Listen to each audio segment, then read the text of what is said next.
everyone, and thank you for joining us today for a very special episode of Divine Shoulder Taps. Today on the show, I have Amanda Burton, and she has such an amazing story of hope that I think is going to help so many people. And I'm so excited that she came on today and is going to go ahead and just kind of tell us her whole story and exactly where she is right now.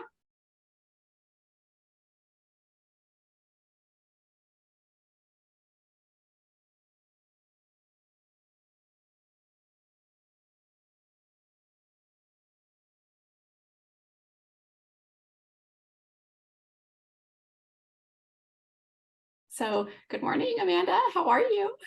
Good morning. I'm good. How are you? I'm doing really super well. Thank you so much for being with us today. I think I want to start with I just want to start at the beginning because we spoke earlier in the week, so I kind of know a little bit more of your backstory, but I think that backstory is super important to what's happening now. So I think we should just jump right in. When did all of this start with you, as far as and this all pertains to your health? So I've had health issues my whole life. I was born with a cleft lip, so I had my first surgery when I was 2 months old. I had my last surgery for that when I was 14, and I was on antibiotics a lot. I had, chronic strep throat, bronchitis, UTIs, just GI issues, and all the doctors would say was, "Oh, just give her more antibiotics. Just try this medication, just try that medication," and nothing seemed to help. But as a kid, listening to the doctors, you kind of think it's normal Yeah. until you start getting older. I had my son when I was 22, and then at 23, I found my first breast lump, and I had my first biopsy. And then after that, for the next, what, 12 years, it was 12 years. Yeah. They continued doing, I kept getting new lumps, and they would biopsy them. They all came back benign. I had started working with a naturopath doctor to try and fix some of my other issues. I was having really bad back pain and sciatica. So I started working with the Wellness Way doctor, and they did some tests and found out that my gut microbiome, which is your immune system, I was missing 4 of the 6 key bacteria in my gut, which is why I couldn't fight anything off.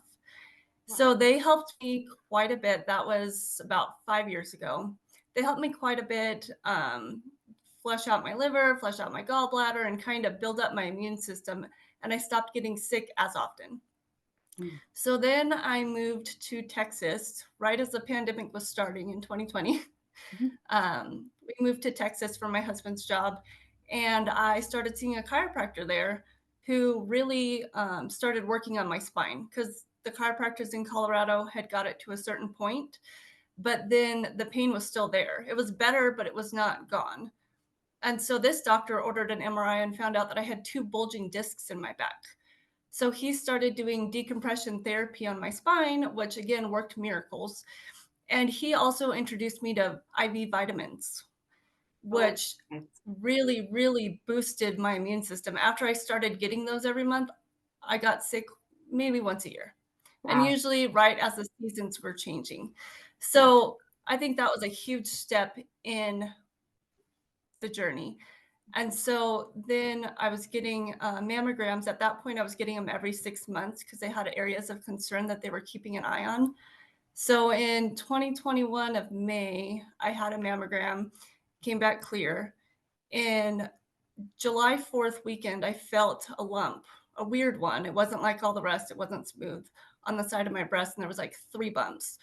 So at that point, I already had an appointment to see a doctor. So sorry. I just wanted to dive into that just a little bit more, just for, people that are watching. When you said that it felt weird, like what exactly did it feel like? So all the rest of the lumps were smooth and kind of felt like a marble or a BB under your skin.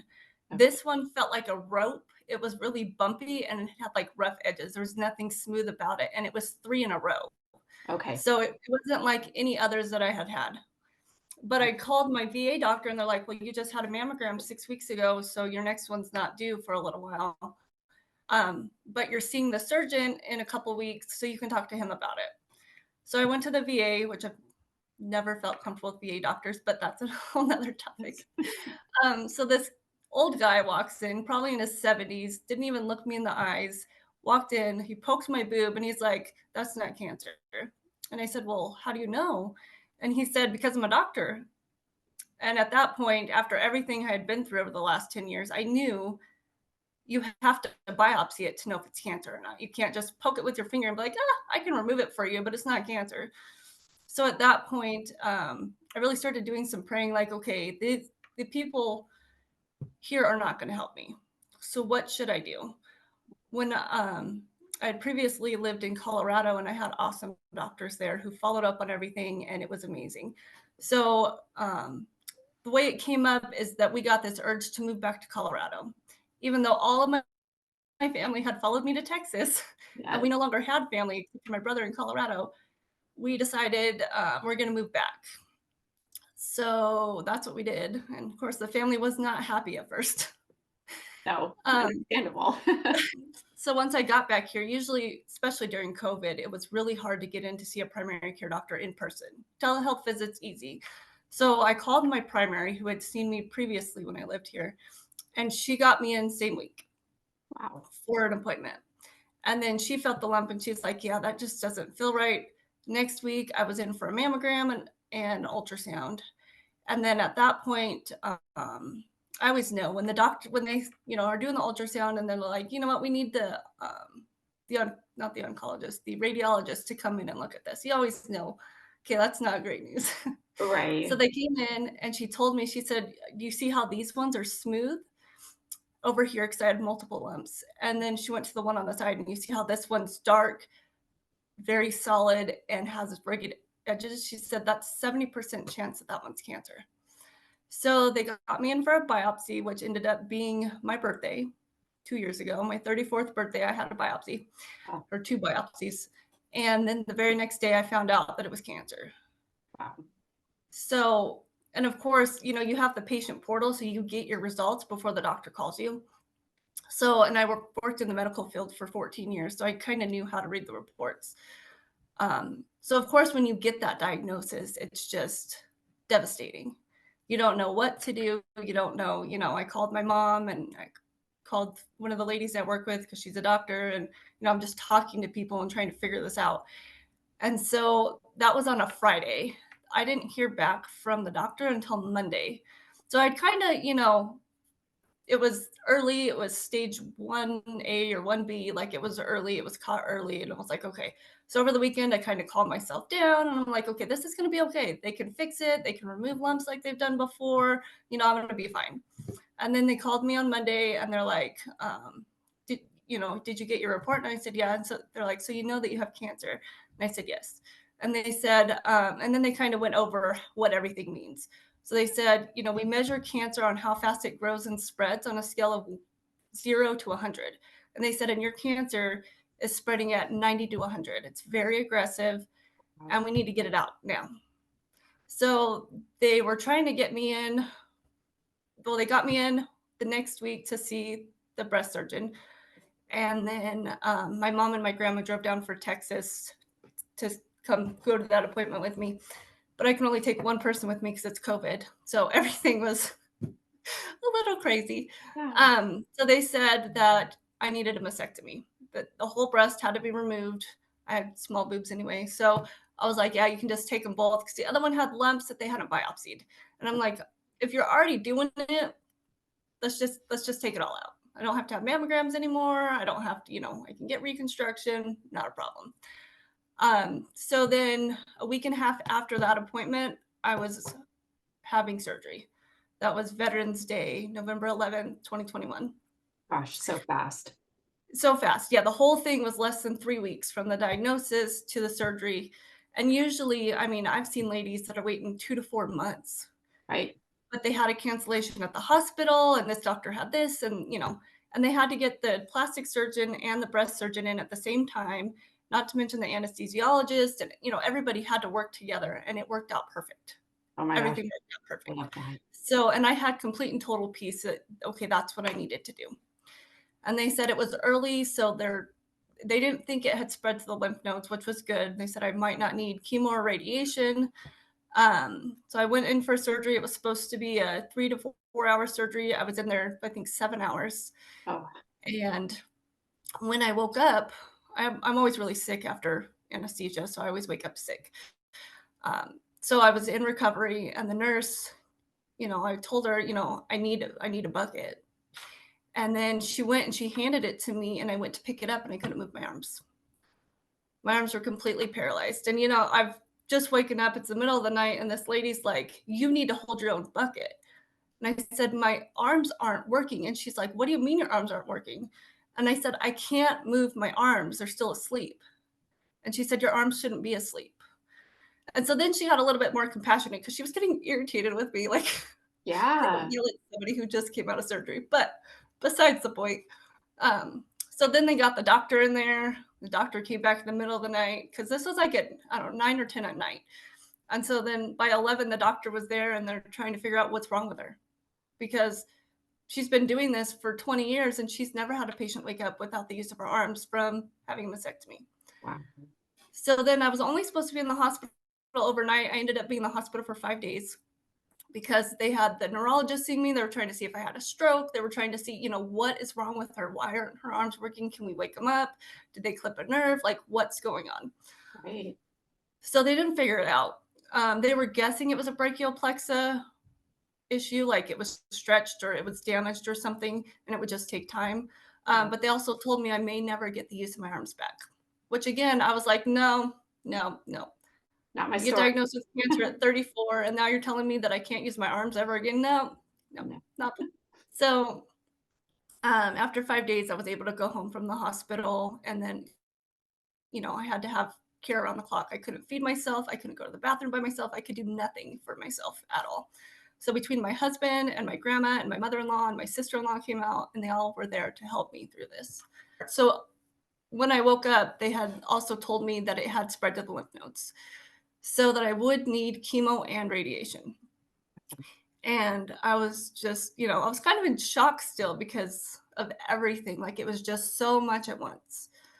So I went home. I, just pretty much listened to Christian music, laid on the couch, prayed, listened to everything uplifting that I could, tried to keep my pain under control. And then 2 weeks after the initial surgery, I went to see the oncologist because they said, first, you need chemotherapy. So I went and I saw him, and I just had a gut feeling like I can't do chemo. If I do chemo, I'm not going to live through it. Like, I can't. It was just a gut wrenching feeling that if I do this, I'm going to die. Wow. So I told him, I said, well, give me the information. I kind of told him where I was coming from. I asked him, I said, do you know why I got cancer? And he said, no. He said, but we are going to do genetic testing since you do have a family history. And I said, okay. I said, but if you don't know why I have a problem, I said, how do you expect to fix it? And he said, well, generally, this is the protocol. This is what works. This is the trials. And he said, and it gives you more time. He didn't say it would fix it. He said it would give you more time before a reoccurrence. And so the way they do like an onco score of how aggressive, what's the likelihood that yours is going to come back. Right. And generally, if it's under 20, you're pretty good. You don't, they're not very aggressive with that. Well, mine was 47. Wow. And it also does the breakdown of, okay, how, what's chemo, like what's the percentage? How much is it going to increase your life expectancy? And chemo was going to increase my life expectancy by 5%. Oh, wow. Hormone blockers were going to increase it by 30%. And I think radiation was like 20. And I was like, for 5% to destroy my complete and total immune system, take out my hair and make me extremely sick, something that my body couldn't handle with everything else it was going through. Yeah. I was just like, I can't do it. But when I was at that appointment, I started getting some severe pain in my chest. And my sister-in-law had taken me. So we only lived, 2.5 miles from the hospital. So we went back to the house and I had her look at my chest, and it had started filling up with fluid. Oh my gosh. And I had this big bulge. So then we got back in her car and she took me to the emergency room. And then it continued filling up with fluid, and they were booked. There were so many people in there. They're waiting for rooms, and I'm in excruciating pain. And so finally, when they got me back and they had to call the surgeon, a blood vessel had burst and was filling my chest cavity with blood. Oh my gosh. So then they got me in for emergency surgery that night, and I was in the hospital a couple more days, and then I got to go home. Are your arms working at this point? They are. I got them completely back. Yes. Almost. I Yay. don't have full range of motion, but yeah, Oh they my gosh. work. I can do everything. Oh my gosh. But at that time, when you went back in for that surgery, were they working at that time or were you dealing with that as well? No, they weren't I was working. dealing with that as well. Yeah, they Wow. still didn't work. And so when I went back in, they had to do a CT scan and do different things to find out what's going on in there. And they had to like pick me up because I couldn't even use my arms. You use your arms a lot from moving from the wheelchair, moving over here, stabilizing yourself, and I couldn't do any of that. I couldn't even wipe myself down. So the nurses had to do it all. Yeah. But most of them were very, very nice. I know I had a complete and total breakdown in the CT scan. And, because I couldn't even sit up, I was in excruciating pain. They hadn't given me any pain meds yet. And one of the workers, one of the radiologists, she just sat there and helped me as we both cried. Oh, So there was a lot of, compassionate people yeah. that were really helpful. Peacemakers. Yeah. So then after that surgery, I got home. I scheduled myself an evaluation for a therapy place that does like alternative treatments. They try all kinds of different things to try and, wake up the nerve and just different treatments. Yeah. And so I started seeing them twice a week, and they were doing different things to like stimulate my nerves and zap my arms and move them. And then it was about 7 weeks after the initial surgery that I was able to move my arm for the first time. So Wow. I was laying on the couch and I kept just thinking, move your arms, like just move. And then all of a sudden my arm just popped up.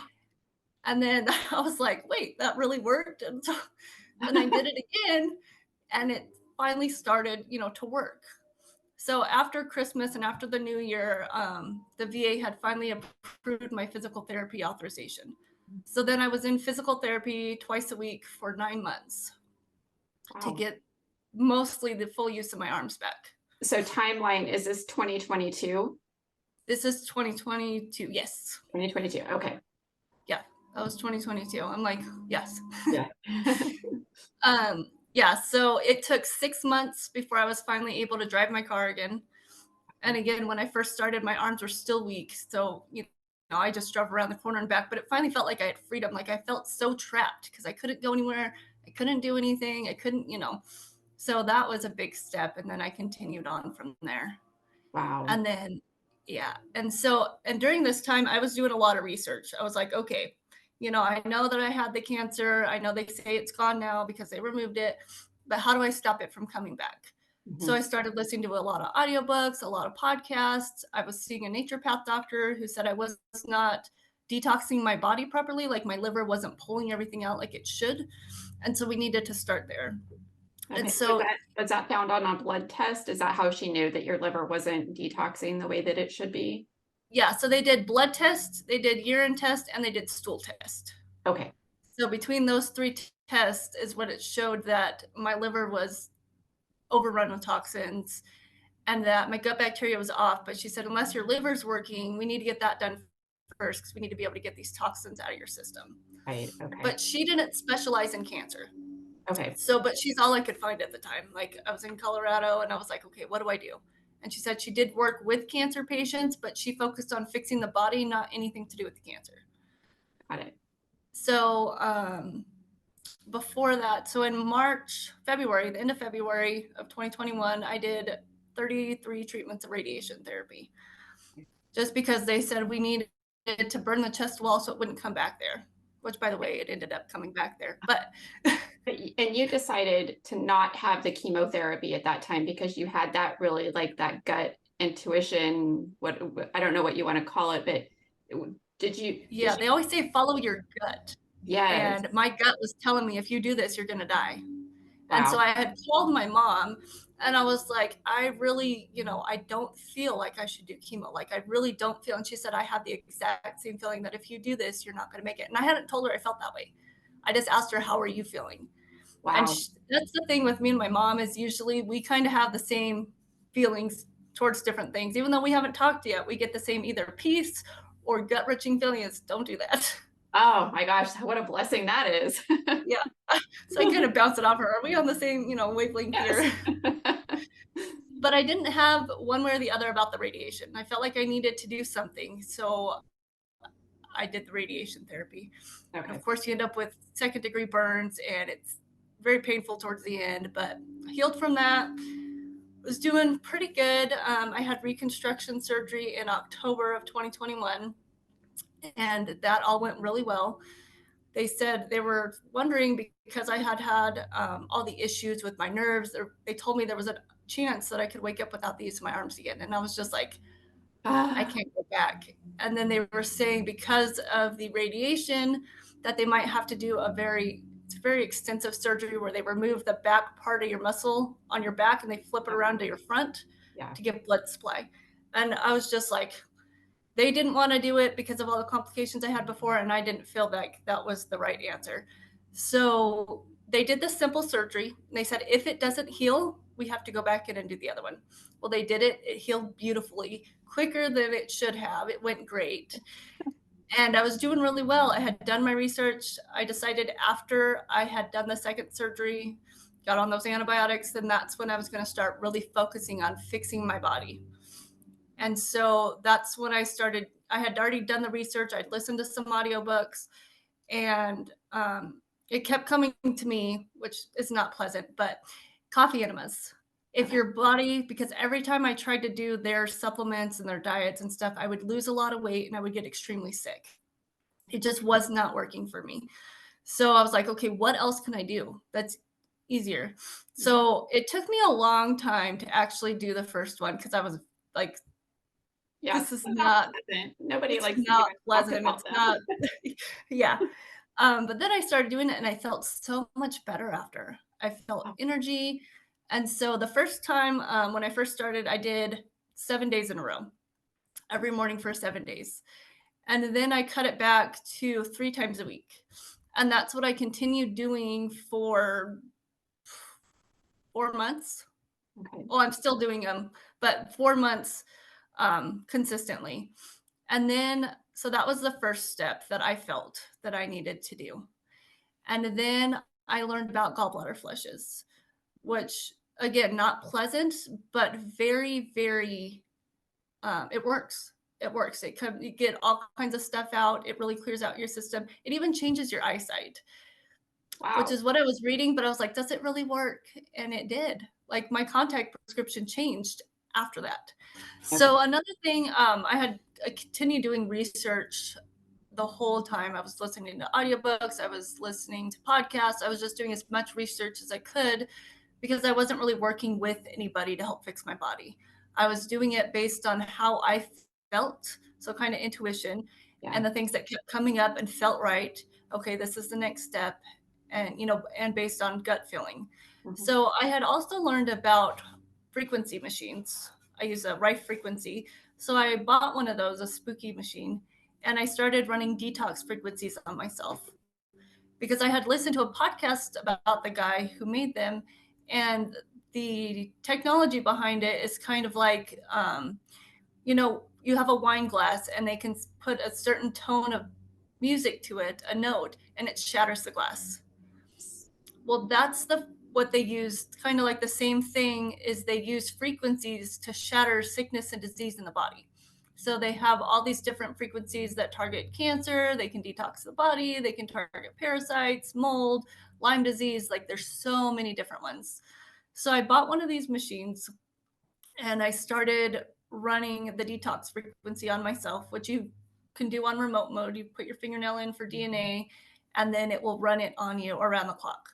And so I just started that and I just kept running it, left it running. It's still running. It's been 8 months. Wow. And I just keep running it. And then I learned about red light therapy and infrared therapy. So I got a red light and I started shining it over my gut and over where the cancer had been before, so over my chest, just for healing. I mean, it can heal the skin, it can do under the skin issues. It helps with the body. And then I learned about infrared saunas for detox because I kept looking for how can I detox my body without the normal protocols because it makes me really sick. Right. So I bought one of those tents that you kind of sit in. It has a chair inside, your head sticks out the top. Mhm. And I started doing infrared saunas 3 times a week. And again, you drench sweat and it just pours the toxins out of you. Yeah. So I was doing all of these things along with juicing every day. I would juice in the morning a whole stalk of celery, a cucumber, an apple, and then sometimes I'd throw in some beets and spinach, whatever I had. And I drank that every single morning.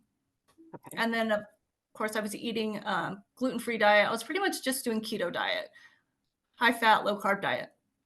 And so I was doing all this. I was feeling really good. And then at the end of April, I got a call from my doctor, my oncologist, who said, "Did anyone go over your test results with you?" And I And these said, are the "No." test results from December? They were It's from December. from December. Okay. What had happened is I was seeing one oncologist and then he left the practice. So in January, I was assigned a new oncologist. Okay. And so she found my test results at the end of April. Wow. And because I don't know if they got sent to the wrong oncologist or she just never looked in my chart. I mean, I had seen her twice since then and it never came up. Uh, So when she called me and she said it showed back in December that you had circulating tumor cells. She said it wasn't a lot, it was only zero point 0.5, but that's a sign that the cancer is coming back. And in my head, I was like, okay, I didn't really get that upset because I was like, okay, maybe God didn't want her to see them then because of everything I've done, has prepared my body, it's detoxed my body. Maybe I've already killed the cancer.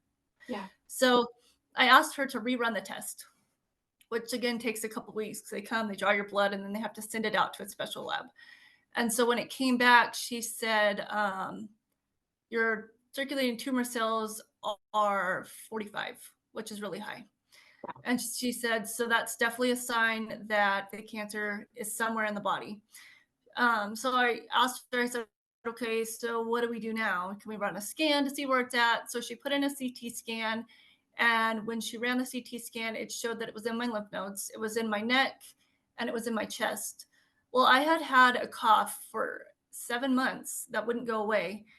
And they kept telling me everything was fine. It's just your body or it's just a tickle in your throat. It's allergies.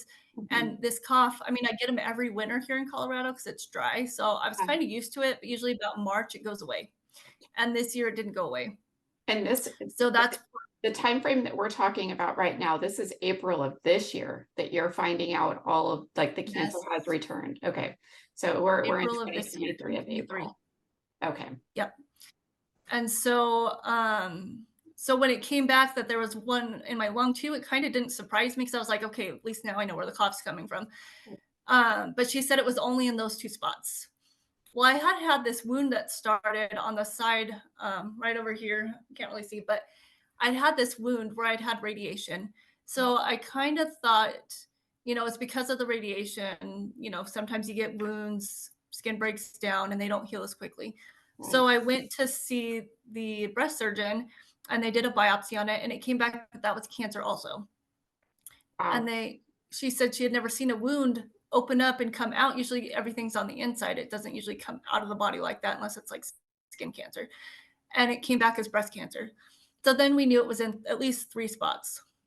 So before I even got the biopsies, before I even got the CT scan, as soon as I knew the circulating tumor cells were back, I started researching natural cancer centers at the end of May. So on the morning that I got my results, it was May 22nd of this year. My son had been wanting to do the incline. And for anyone who doesn't know what the incline is here in Colorado Springs, it's a mile straight up of stairs. And it is one of the hardest hikes in the area, which is why I've lived here for 7 years and have not wanted to do it. So we had been planning it and putting it off. And my son just came to me and he's like, Mom, we have to do it today. And I said, okay. And he said, we need to go because I want to be able to tell my friends that I completed the incline before school's out. And it was the last week of school. He wanted bragging rights. Yeah, he wanted bragging rights. So we got up that morning and we went for it. We had planned it the night before and then got up that morning because you have to make reservations now. And we did it. We climbed up. It was hard. It took 2 hours. He beat me to the top by like 15 minutes because I kept having to stop. And I was texting my mom about halfway up. I was sending my family. I said, guess what I'm doing today? Because we had talked about it for years. Yeah. And my mom kept telling me, you don't have to go all the way to the top. Don't overdo it. Don't push yourself too hard. And I'm like, she knows. She knows I always push myself and I Right. always do it. So I made it to the top. Which was amazing. I mean, the view from up there and just the feeling of completion. And then you have a 3-mile hike back down through the mountains. Right. So we did that, and I was feeling great. I was stretching. I mean, I was really sore, but I was feeling amazing. And then I pulled in my driveway getting home to start work because I work from home. And I got the call from my oncologist. So I already knew what it was about. So I told my son, you know what, go in the house. I'll be in a minute. And that's when she told me that the cancer was back. And so then I went inside and I kind of just went in my office because I was kind of like in shock, trying to hold myself together. You know, I didn't want to burst into tears. Right. Yet. And your son's there, you're having to like start work. You're confused because you're like, I just did this amazing hike that was so strenuous. And now this. I know. Like, I was like, how can I have cancer when I just did that? And mind you, I was hiking almost every weekend, 5, 6, 7, 8 mile hikes. Like it was very active. We were kayaking, we were doing, you know, all kinds of stuff. We were just enjoying life. right. And I'm like, how can I have cancer when I just did the hardest hike of my life? And so then I called my mom and told her, and you know, she's like, "Do I need to come?" And I said, "Not right now." I said, "They're going to run more tests. I'm going to start doing some research." I said, "But," she said, "What do you need?" I said, I need doctor to help me through this. Like, I need somebody. I need to find a cancer center or a doctor or a naturopath that can help me find out what's wrong with my body and fix it." Right. And so she started doing some research, and I started doing some research. And then I remembered because I was calling, they have places in Florida, they have places in Mexico, they have places in Spain, you know, they have one in Arizona. And I was calling all these places, and they're like, yeah, you know, this one's a 3-week program, it's $48,000. And I'm like, I don't have $48,000. Yeah. And then I called another one. Okay, this one is a 3-month program, it's 60,000, and then you also have to find your own housing for 3 months. Don't have any money. So I continued calling around, and then I had remembered that I had listened to an audiobook called The Cancer Revolution by Dr. Erin Keneally. And she talks about the cause of cancer and all the different treatments, natural and traditional. And what their clinic does is they merge the two. Love They it. use the natural and they use the traditional to target the cancer and heal the body. So when I called them, they said, because I hadn't had my biopsy yet, I hadn't had the CT scan yet. So they said, so you just have circulating tumor cells? I said, yes. And they said, well, just come and you just pay for the consult and the test we do. She said, generally we take a $10,000 deposit, but since you're don't have active cancer, it's just circulating, you know, just come for the week, we'll do the test and we'll go from there. So that very next day, I booked a apartment for the weekend next to the beach. This is in Irvine, California. And I booked a flight for me and my mom. My mom flew from Texas and I flew from Colorado, and she met me there. And so that week was awesome. What they did is they ran tests, they did blood tests, they do an RGCC test, which takes the cancer cells that are in your blood and it runs it against all things natural and traditional to treat cancer to see what is yours most sensitive to. So in this test, you can't run in the United States. They have to ship it over to Europe, which is why it takes a couple weeks to get it back because they blocked it here in the United States because, you know, you can fix people with it. So they did that, and they have all this technology there. So they have the red light beds. They have a Tesla coil you sit next to that sends out healing frequencies.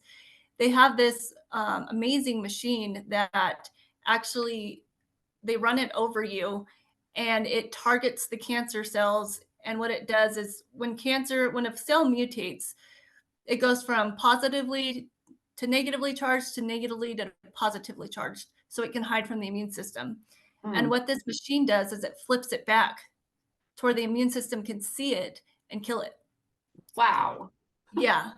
And then they do bioenergetic scans on you to see, okay, do you have parasites? Do you have mold? Like, what's going on? It came up that I had parasites, 3 different kinds of parasites. I had 2 bacterias, and I had mold in my body, and I had candida. So those are the 4 main issues that they looked at and targeted. Okay, this is what we need to fix first in the body, and also target the cancer and build up your immune system at the same time. So that whole week I was there every day. I was there 8 to 5, and they were doing IV vitamin, high vitamin C infusions, and they were doing the red light therapy. They were doing the Tesla coil. They were doing hyperbaric chamber because it boosts your immune system and changes the oxygen in your body. They were doing all these treatments along with running the tests. So at the end of that week, I flew home. My mom flew back to Texas, and I went in the very next day. I went home on a Sunday. The very next day was Monday, and I had my biopsy done. Okay. And then, so 48 hours after that, I found out, okay, it was cancer. And well, I guess I had the CT scan before that then. Okay, so either way, I had the CT scan, and then they did the biopsy, and the biopsy came back as cancerous in my neck and in my lungs. So when you went to the cancer center in California, you only knew that you had circulating cancer cells, but you did not know that it was actually it was full-blown cancer at that point. Exactly. Yeah. Okay. I just knew we need to target it now. Yes. And that's where I had peace about going. Every other place I didn't have the money, like it wasn't going to work out. And then this one opened up, and everything just worked out perfect. And I had the money in my savings account for everything that they needed to do there. So when I left there, they did say that I needed low dose chemotherapy, which the way they do it is they shoot insulin in first so that the cancer cells open up to eat the sugar, and then they shoot a small dose of chemo right behind it, because then it doesn't hit the good cells. It only kills the cancer cells for the most part. And you have the least amount of side effects. You don't lose your hair. You don't get super sick. But they told me I needed to be back in 1 to 2 weeks to start that treatment. And that they hadn't given me a price, but I knew it was going to be expensive. So I was thinking $30,000 to $40,000. I had to go there for a couple months. I had a friend in the area who said we could stay at her house as long as we needed, who was only 8 miles from the cancer center. But when I got back home and I was trying to get a personal loan, I was seeing if we could take out a second on the house. Like, I was trying to figure out, how do I pay for this? And it was just gut wrenching again. It was knots, it was stress, it was just nothing was working out. And then my mom was trying to plan, because she had to tell her work, hey, I'm leaving on this date, because she was going to drive from Texas to Colorado, pick me up, and then we were going to drive to California. We had to be able to take all of our stuff with us if we're going to be there for a couple months. Right. And it just wasn't working out. So, my mom's asking me, when are we leaving? And I said, I don't think I'm going. Oh. And she's like, what do you mean you're not going? And I said, do you have peace about this? Like, how does it feel in your spirit? And she said, I haven't even been able to eat this week. She said, it's been nothing but gut wrenching. And I said, I don't think I'm supposed to go back. And so at that point, it's like, okay, then what's the plan? I said, well, we got everything done. I have all the tests. I did all the blood work. They did all the therapies I needed to help me that week. And they gave me all the information I need. I said, so I have a lot of the equipment. They wanted me to do the saunas. I own a sauna. They wanted me to do red light therapy. I own that. They wanted me to do frequency therapy. I own the machine. All these different things. I can do coffee enemas on my own. I can do, they gave me the protocol. They guided me.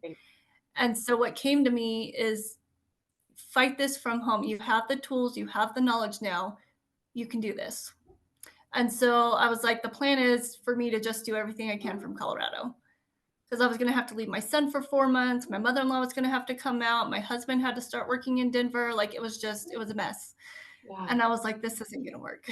Well, and again, you and your mom were on the same frequency with having it feel like, and that's really hard, because how did you discern that? Where is it the fear of not being able to pay for it, or the fear of leaving your family, or all the disruption, to I'm really not supposed to go back? Like, how do you discern that? I did a lot of praying, and I talked to my husband, and I was just like, okay. And I kind of like felt in my spirit, I was like, okay, I kept thinking about, if I'm going to, usually the way things have worked out in my life, if it's meant to be, the money comes through, the financing comes through, the caregivers, they come through, like everything works out much smoother.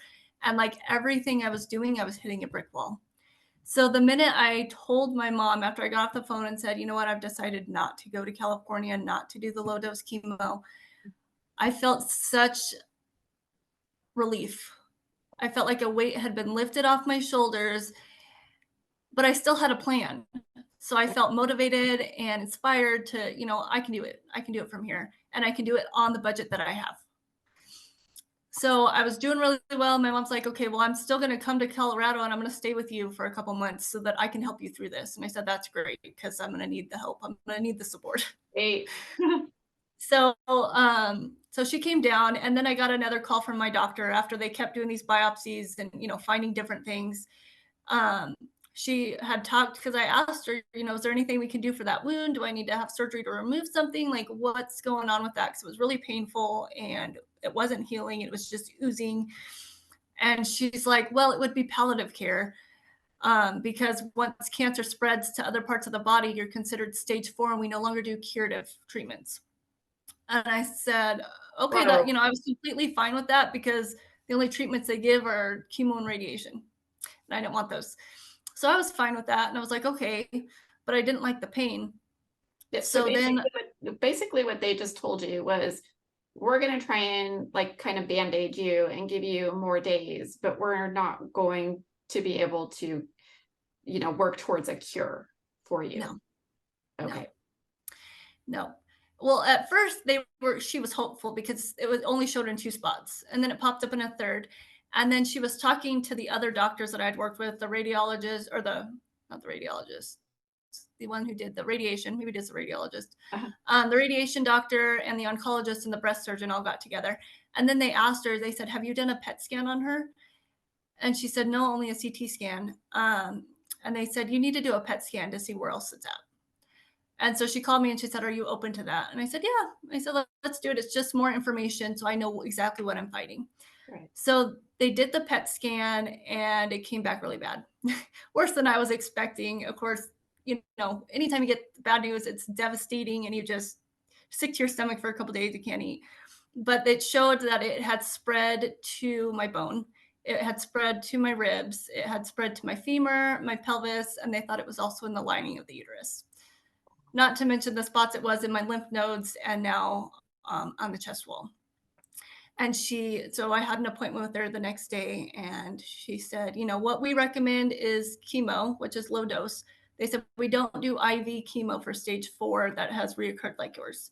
She said, we tried the chemo pills and we tried the hormone blockers. And I said, okay. I was going to do low dose chemo in California through an IV, so I can do low dose chemo pills, which is covered by my insurance here. So I agreed to that treatment plan, and I started it, and I just kept thinking positive. Your mind, your mental status is 50% of the battle. So when you think you're going to beat something, when you think you're healing your body, it really helps your body do its job. If you think you're not going to make it, your body doesn't fight as hard. So what month is this? So you found This out is April. July. Oh, this is July. Okay, so July, they're telling you basically you're going to just go on this type of protocol for your chemotherapy, because we don't do the IV anymore because you're too advanced in your cancer status. Okay, so July. Yeah. And she said that what they were hoping to do, because I asked her, I said, well, how long until it goes into remission? And she said, at this point, with how advanced your cancer is and how aggressive it is, we don't expect it to go into remission ever. She said the point of the chemo pills and the hormone blockers is to freeze it where it's at and stop it from spreading even further. Wow. So again, I was like, okay, that's your opinion. I told her I expect it to completely go into remission because of everything I'm doing. Yeah. And so I went home and I continued doing everything. I had a routine where I'd wake up in the morning, I would do the coffee enema, I would drink the juice, I would do the red light therapy, I would do the infrared sauna, I would run the frequencies on myself every day because I work from home. So I would sit in my office chair and have the machine hooked to me, running frequencies on me around the clock while I was working, eating a healthy diet, exercising when I had the energy to. And I just continued doing that. And then in August, I I didn't learn. My mother already had a cake and water machine. She's had one for like 10 plus years, but that's what came up next is the water, the cake and water. So So I started learning and basically, researching. I'm sorry to cut you off because this part is like the divine shoulder taps is like it seems like and definitely correct me if I'm wrong, but every single time you're like, hey God, what's next? Hey Yeah, God, what's what's next? next? Am I doing Yeah. enough? Is this actually going to fix it? And then something else comes up. Yes. So the next thing that came up was the water machine. Uh-huh. And what happens is this water runs through these 7 plates and it infuses it with molecular hydrogen and antioxidants, which help flush all kinds of good stuff or bad stuff out of your body. Yeah. So I started drinking that. I found a lady here in Colorado Springs who had a water store, and I went and started talking to her.